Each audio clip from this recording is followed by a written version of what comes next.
Good morning, everyone. It's Stephen Williams, founder and president of the CreditRepairShop.com. In today's video, I'm going to tell you how to stop debt collector harassment. If you have debt collectors calling your home, you have debt collectors calling your friends, your neighbors, calling your parents, calling your work, uh, trying to find you, calling people and saying, hey, can I speak to so and so? And you're like, who the hell is this calling me? And it's really a debt collector trying to find you. Let me tell you some things that you could do to put an end to that right now, to stop all this debt collector harassment, stop debt collectors from trying to put your job in jeopardy. All of these are just tactics that they use to either try to embarrass you or to scare you into paying a debt. Now, the first thing that you need to know is that what do they even have the right to do? Can they call your neighbors? Can they call your parents over a debt? Can they call your job? What can they do and what can't they do? Well, it kind of varies state to state, but this is really the baseline of what they can and can't do. They can call people looking for you. They can do that. Remember when you filled out applications for credit and they said, who are these? Could you put some references down? And where do you work at? That's because if something went bad, they want to be able to try to reach out to you. If you don't answer the phone, they're going to start calling those references. They're going to start calling your job. So what you have to do right away if you find yourself in a situation where you have debt collectors calling you, you need to do this right away. And the first right that you need to understand is that you do not have to talk to them over the phone. You can tell them that you want to only talk to them about what they're calling you about by in writing. A lot of them will not abide by that if you just say that by the phone. So what you have to do is you have to send it to them in writing, and you might want to go ahead and do that with a certified letter, just in case they're one of the rotten debt collecting companies, and notify them that you want them to cease calling you by phone, contacting other people that you know, and to only communicate with you by mail. And they must do that. They have to do that. There's no ifs, ands, buts about it. They have to go by that. Now, and you have to be careful when you do this too. You should also put in that letter, and if you do it by phone, that you say to them, I am not acknowledging that I owe this debt, that I just want to get all of the information from you about what you're trying to claim that I owe. And this starts to set up the validation process, which I'll go into in another video about that, but we're specifically talking about stopping people from calling you. So, so what you do is you write them a letter, or you can say it by phone, and make sure that you tell them that you're not acknowledging that you owe the debt.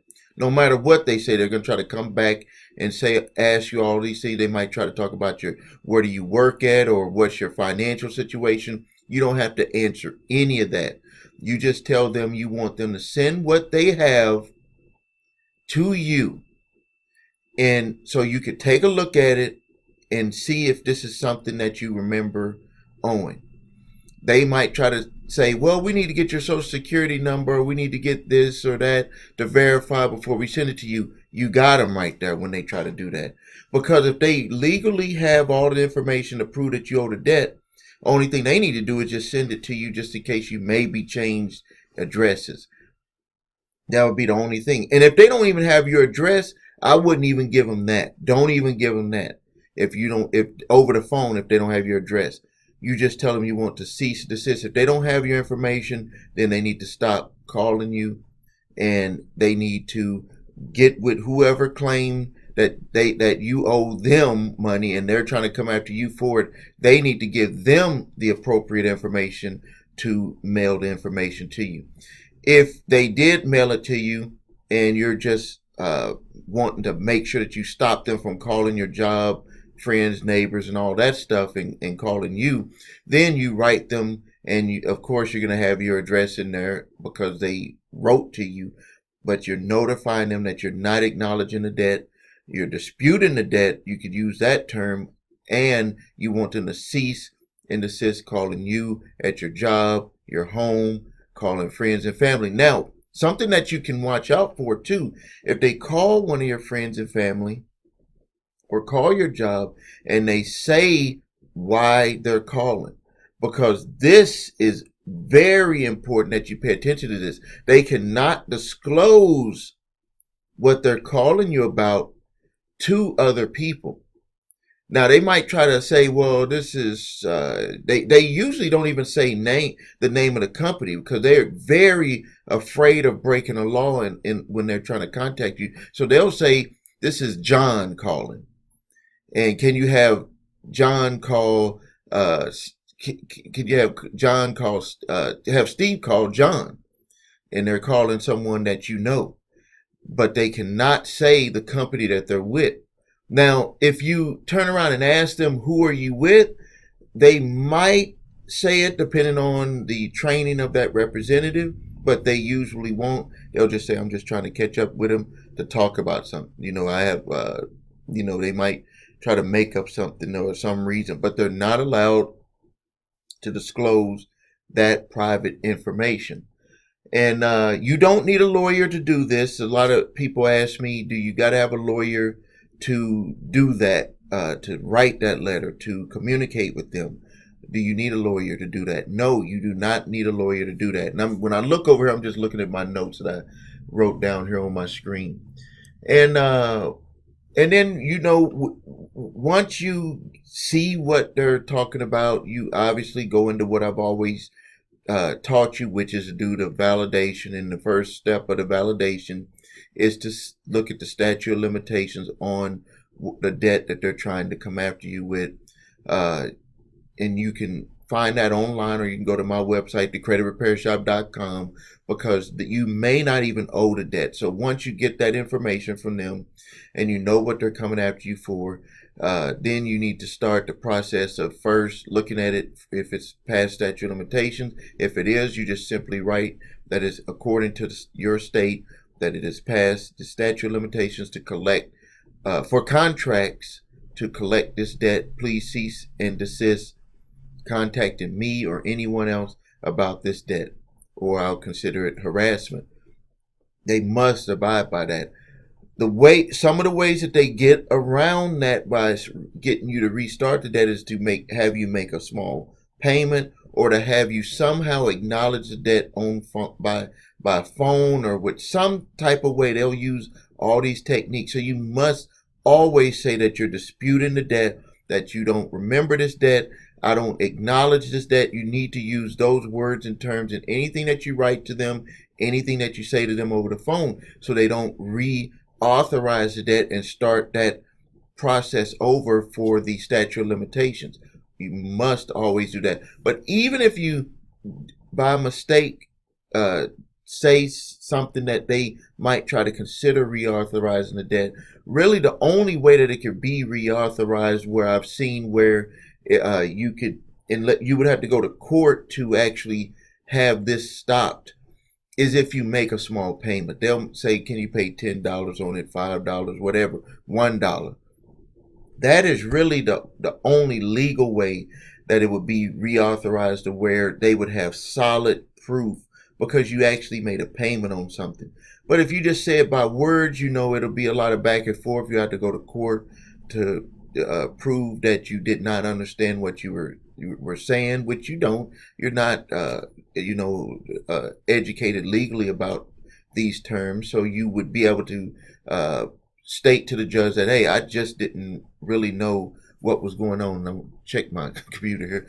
And so then you would go into that validation process. But for this video, we're just mainly talking about how to get them off of your back from calling, because that puts a lot of stress on people when debt collectors are calling. They're calling your neighbors, your friends, trying to embarrass you, family members, your references that you put, and ultimately trying to call your job to put pressure on you to try to, get you scared. So, but now, with all of that being said, what you must control is your mental thoughts. I keep coming back to this because get comments from people that watch my videos. I talk to people over the phone. I look at customer files, and what all of us must be very conscious about is what are we mentally thinking? Because you could be trying to take the right steps, but you could subconsciously be thinking in a way that will make everything not work out for you. I catch myself even doing this from time to time, and I'm like, why does that happen? Now, let me show you something. I've been meaning to do this. Look up top there. You see that? That's a picture of me in the Army. That top certification up there, that top one that you saw, is, and a lot of people don't notice, that I was certified as a hypnotherapist back in 2000. Yeah, back in 2000. And but I had started doing what's called subconscious reprogramming when I was 15, 16 years old. And at that time, I knew that I was trying a lot of things, and some things just seemed to just didn't work. Like, it was like, why can a person try so hard and another person not try so hard, and that person that didn't try that hard got a better result than the person that tried hard? And I was exposed to different people in my life, and one person talked about subconscious reprogramming, and I was like, this must be something. There must be something to this, because at the time I was like, I try to do things, and then there's thoughts that come in my mind that you can't do it. So it's like, I want to do this, and then there's some type of self limitation. And what I learned back then, even when I was 15 years old, was that the limitations are put into you from people that you grew up around. Basically, we learn our limitations. We learn from people that we see, things that are told to us over and over and over again with repetition, that actually becomes us. So if someone tells you, you're not worth anything, you're never going to add up to be anything, you're a piece of what, get out of my face, or you're not smart, you're dumb. Someone says some things like that to you over and over and over. What happens is that people will internalize that. And even if you outwardly put out a different, so to speak, fake impression of yourself, you have to be very careful of what's on the inside. And what tends to happen is that a person will outwardly be one way, and then on the inside they think a certain way of themselves. Now, what I learned when I was when I used to play those tapes, back then it was cassette tapes, I used to play them when I would go to sleep, is that there was a different vibe or a different vibration that I had learned to understand. I didn't really understand it as much as I do now, but there was like a vibration of where you will think a certain way, and you keep thinking that way, consciously and subconscious, and things will materialize in your life. So if you were trying to be a better person, or you're trying to get better grades, you're trying to do something different that other people in your family haven't done before, that you would actually be able to follow through and do it, because you have kind of, in a way, align your subconscious mind and your conscious mind. Because we see a lot of people try things and they're not successful, and it's really because what they deeply believe on the inside. See, when you start to move forward towards success and you try to do things different, either for your health or for just something different, it doesn't have to be about money. Make changes in your life, something that you haven't experienced. Your subconscious mind is going to boil up and say that this is the way that you've been thinking all of this time. Why do you want to fool with what you're comfortable with and do something that you don't know is going to work out? And why do you want to put yourself through that? That's what your subconscious mind is going to do. So consciously, you're going to be saying, I want this, I want this, I want this. Subconsciously, your subconscious mind, which runs everything in our body, which really we do almost everything subconsciously. It will override at some point unless you do what I'm telling you to do here, which is when it overrides, you have to consciously uh, you have to consciously say what you want. You have to consciously visualize yourself with what you want. You have to consciously tell yourself over and over what you want. So let me give you an example. If you say that I want to make more money, and then subconsciously something like you try to do something to make more money, and then one of the days that you wake up or that you're doing something is going to hit you to show you that you really don't have a lot of money right now. Right then and there is where you have to make that change and start repeating to yourself that you are wealthy, that you are healthy, that you are moving forward in life, that you feel great, that you I am, like make I am statements in the present tense, and you're overriding the subconscious. Subconscious will take whatever you feed into it. And you'll know if you're doing it right because you'll feel like something in your heart. You'll feel something in this right here when you're actually really rewriting the program. So if you don't feel that, you're not rewriting the program. If you feel anxiety in the negative, that is the time that you rewrite the program the most. So say, for instance, something is going on, you're afraid, you got to pay a bill, you got to confront something that you didn't really want to. That is a time that even though you're going through the process of what you have to deal with, at that time is when you start to tell yourself the positive things. I am successful. I am happy. All of those things, you start repeating that, and it will start to reprogram your subconscious mind. And it will start to override the old programming. Trust me, it will override it. You just have to have faith that it will override that. You have to actually do it. If you think about it, think about what you've probably told yourself over and over. When something didn't work out, you say, well, things just don't work out for me. That's programming, and then you felt that on the inside. So you were actually doing this in the negative, and all you have to do is flip it over and make it into the positive.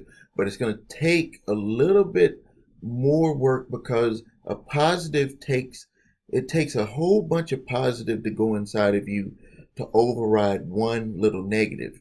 The way to prove that to yourself, or the way I can give you an example, is if you could have an excellent day, everything is going right, and one person say one negative thing to you, you will think about that negative thought. That's because you've internalized already that negative. If a person said something negative to you and you thought fully positive about yourself, you knew yourself 100%, which means that you define yourself. When people say, do you know who you are? That means, do you define who you are? You don't let other people tell you who you are.